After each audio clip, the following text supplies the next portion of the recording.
ప్రపంచంలో రోజురోజుకు సాంకేతిక పరిజ్ఞానం పెరిగిపోతుంది. అదే సమయంలో సైబర్ నేరాలు కూడా పెరిగిపోతున్నాయి.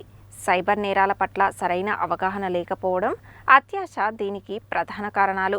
పెరుగుతున్న సైబర్ నేరాలపై ప్రత్యేక కథనం. సాంకేతిక పరిజ్ఞానం కొత్త పుంతలు తొక్కుతున్న కొద్దీ సైబర్ నేరాలు కూడా పెరిగిపోతున్నాయి. సైబర్ నేరాలలో 90% మంది బాధితులు ఉన్నత విద్యావంతులే కావడం గమనార్హం. అత్యాశ, సులువుగా డబ్బు సంపాదించాలనే ఆలోచనలే ఇందుకు ప్రధాన కారణాలు. అక్షర జ్ఞానం లేనివారు సైబర్ నేరగాళ్ల చేతికి చిక్కారంటే ఏదో తెలియక చేశారని అనుకోవచ్చు. కానీ ఉన్నత విద్యావంతులు, మంచి ఉద్యోగాలు చేసేవారు కూడా వీరి బారిన పడుతున్నారంటే వారి ఆలోచనలు ఏమిటో తెలుసుకోవచ్చు. ప్రజల అత్యాశ, సులువుగా డబ్బు సంపాదించాలనే ఆలోచనలే సైబర్ నేరగాళ్లకు ప్రధాన అస్త్రాలుగా మారుతున్నాయి. ప్రజల బలహీనతలను గుర్తించిన సైబర్ నేరగాళ్లు డేటా ఫ్రీ అని, మీరు లక్కీ డ్రాలో గెలుపొందారని, మీకు లాటరీ తగిలిందని ఇలా రకరకాలుగా మభ్యపెట్టి బ్యాంకు ఖాతాలను లూటీ చేసేలా లింకులను తయారు చేసి పంపుతూ బురిడీ కొట్టిస్తున్నారు. దీంతో అప్పనంగా డబ్బులు వచ్చి పడుతున్నాయని అత్యాశకు పోయి అపరిచితులు పంపిన లింకులను ఓపెన్ చేస్తూ సైబర్ నేరగాళ్ల వలకు చిక్కుతున్నారు.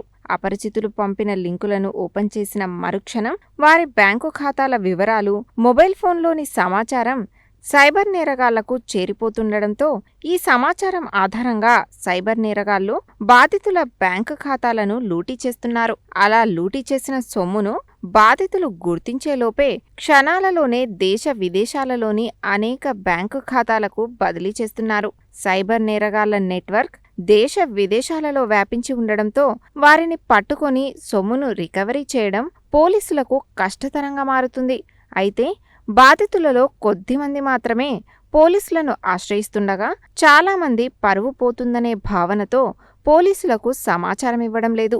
దీంతో చాలా కేసులలో పోలీసులు కూడా ఏమీ చేయలేని పరిస్థితి తలెత్తుతోంది.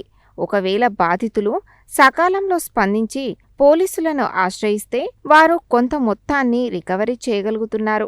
సైబర్ నేరాల పట్ల ప్రజల్లో అవగాహన ఏర్పడితేనే వీటిని అరికట్టడం సాధ్యమవుతుందని పోలీసులు చెబుతున్నారు. అపరిచితులు పంపే లింకులు, ఏపీకే ఫైల్స్ను ఎట్టి పరిస్థితుల్లోనూ ఓపెన్ చేయవద్దని, అలా చేస్తే సైబర్ నేరగాళ్ల వలకు చిక్కుతారని హెచ్చరిస్తున్నారు. ప్రజలకు ముఖ్య గమనిక ఏంటంటే, ఈరోజు ప్రతినిత్యం కూడా సైబర్ క్రైమ్ నేరాలు పెరిగిపోతున్నాయి. ప్రతి ఒక్కరు కూడా ఈజీ మనీ సంపాదించాలనే ఉద్దేశంతో ఎలాంటి తెలియని విషయాలలో కూడా ఫోన్లో వచ్చేటువంటి వాటిని యాప్స్ని క్లిక్ చేస్తూ ఆశకు పోయి దురాశకు గురవుతున్నారు. ఎంతోమంది అమాయకులైనటువంటి ప్రజలు తన పైసల్ని పోగొట్టుకోవటం జరుగుతూ ఉంది. కాబట్టి దయచేసి దీని మీద సైబర్ సెక్యూరిటీ బ్యూరో మీకు ఎల్లవేళలా అందుబాటులో ఉంటుంది. ఇలాంటి నేరాలు కాకుండా చూసేందుకు నేరమైనట్లయితే వెంటనే ప్రజలు అప్రమత్తమై 1930కి తెలియజేసినట్లయితే సైబర్ సెక్యూరిటీ వారు ఇమీడియట్లీ మీ డబ్బు మీకు వచ్చేటట్లు కూడా ప్రయత్నం చేస్తుంది. మీరు దీంట్లో వేరే క్రైమ్ లెక్క నామూచి పడవద్దు, ఇన్సల్ట్ కావద్దు. సైబర్ క్రైమ్ అనేది తెలివిగా చేసేటువంటి నేరాలు.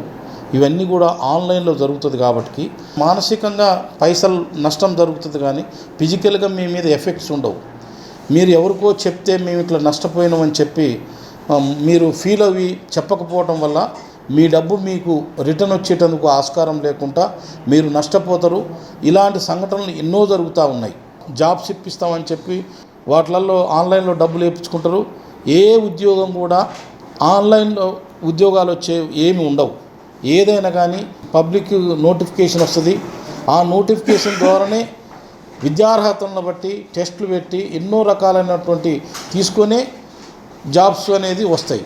కానీ మోసానికి గురై డబ్బులు ఇచ్చేసి ఈ విధంగా జాబ్ ఫ్రాడ్స్ అని, తర్వాత ఈజీ మనీ, మనం 1000 రూపాయలు ఇన్వెస్ట్ చేస్తే ఇమీడియట్లీ 100-200 వస్తాయని అట్లా చిన్న చిన్న అమౌంట్స్ మీతోని పెట్టుబడి పెట్టిస్తూ అధిక మొత్తంలో పెట్టిన తర్వాత ఆ కంపెనీ ఇంకా మీకు రెస్పాన్స్ అనేది ఉండదు.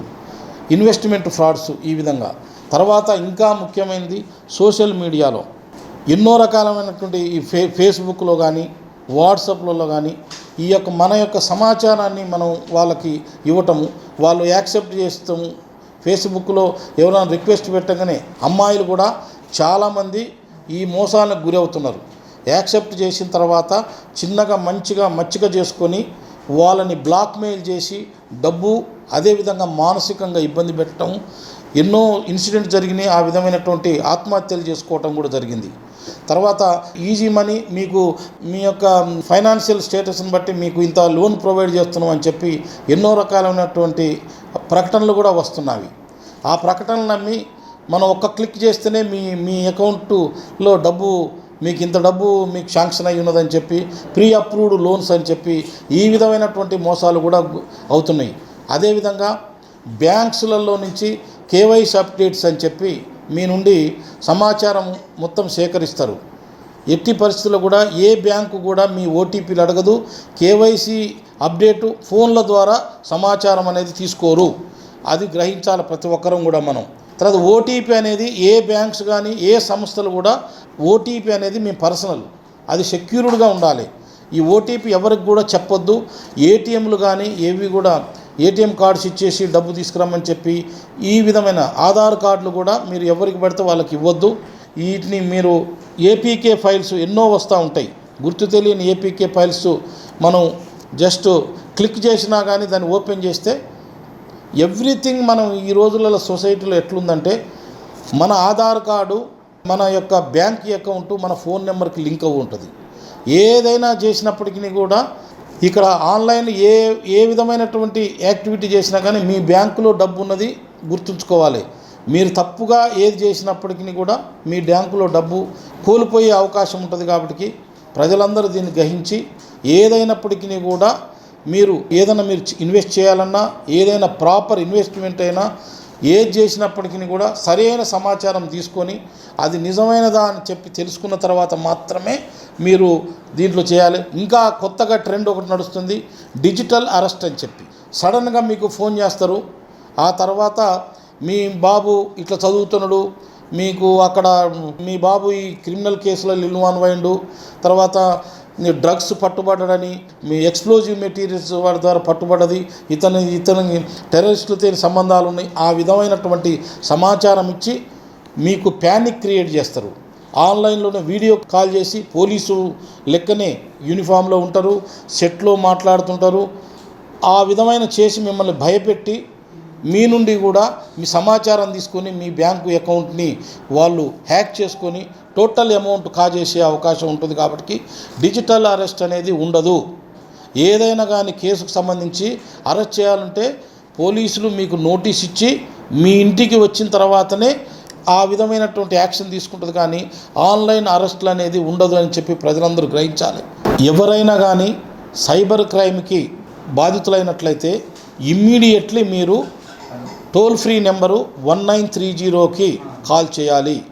ఒకవేళ అది ఎంగేజ్ వచ్చింది, మీరు immediately NCRP portal, national cyber crime reporting portal, దీంట్లో మీ యొక్క సమస్యని మీరు అప్లోడ్ చేసినట్లయితే మీకు ఎక్నాలజ్మెంట్ వస్తుంది. దీనికి ఏంటంటే బ్యాంకు అధికారులు కూడా, నోడల్ అధికారులు కూడా దీనికి లింకేజ్లో ఉంటారు. మీ కంప్లైంట్ ఎప్పుడైతే పోయిందో బ్యాంక్ ఆఫీసర్స్ కూడా మీ మనీ ఎట్లా ఫ్లోటింగ్ ఉన్నదో బ్యాంక్ ఆ అకౌంట్స్ అన్నీ కూడా మీ మనీ మీ కాపాడేటందుకు అకౌంట్స్ అన్నీ ఫ్రీజ్ చేసి మీ అమౌంట్ రిటర్న్ వచ్చేటందుకు తోడ్పడుతుంది. కాబట్టి అఫెన్స్ అయిన తర్వాత golden hours within few మినిట్స్లోనే మీరు ఎన్సీఆర్పి పోర్టల్లో కానీ 1930 కానీ కాల్ చేసినట్లయితే మీ డబ్బు మీకు సేఫ్గా రీచ్ అయ్యేటట్టు రిటర్న్ వచ్చే అవకాశాలు ఉంటాయి. ఎవరైనా కానీ ఈ విధంగా పోగొట్టుకున్నట్లయితే 25,000 లోపు అయితే మేము సైబర్ సెక్యూరిటీ బ్యూరో నుంచి కూడా వాళ్ళకి రీఫండ్ ఇప్పించేందుకు ప్రయత్నం చేస్తాం. కేసులు అయినప్పటికీ కూడా పోలీసు వాళ్ళకి అమౌంట్ ఏదైతే ఫ్రీజ్ అయితే అకౌంట్స్, ఆ అకౌంట్స్ నుంచి మీకు అమౌంట్ మీ డబ్బు ఉన్నట్లయితే మీకు రిటర్న్ చేసేటందుకు కూడా పోలీసు వాళ్ళు ఎప్పటికి కూడా మీ సేవలో ఉంటారు. కాబట్టి దీన్ని కూడా సద్వినియోగపరచుకోవాలి. ఇన్సల్ట్గా ఫీల్ కావద్దు. సైబర్ నేరం అంటే ఇన్సల్ట్ కాదు. ఖచ్చితంగా ఇమ్మీడియట్లీ మీరు ఈ 1930 కానీ ఎన్సీఆర్పి పోర్టల్ కానీ మీరు తెలియజేసినట్లయితే మీ డబ్బు మీకు రిటర్న్ వచ్చేటందుకు అవకాశం ఉన్నది. కాబట్టి దయచేసి ప్రజలందరూ కూడా ఈ విషయాన్ని గ్రహించి సైబర్ క్రైమ్ల బారి నుండి పడవద్దని చెప్పి ప్రతి ఒక్కరు కూడా మీకు తెలిసిన వాళ్ళు కూడా ఇట్లాంటివి ఏమైనా ఉంటే ఆ ఉదాహరణ ఇంకా కొంతమందికి తెలియజేసి మీరు ప్రజలకు సహకరించాలి. ప్రజలు అప్రమత్తం కావాలి సైబర్ నేరాల నుంచి కోరుకుంటున్నాం. Thank you.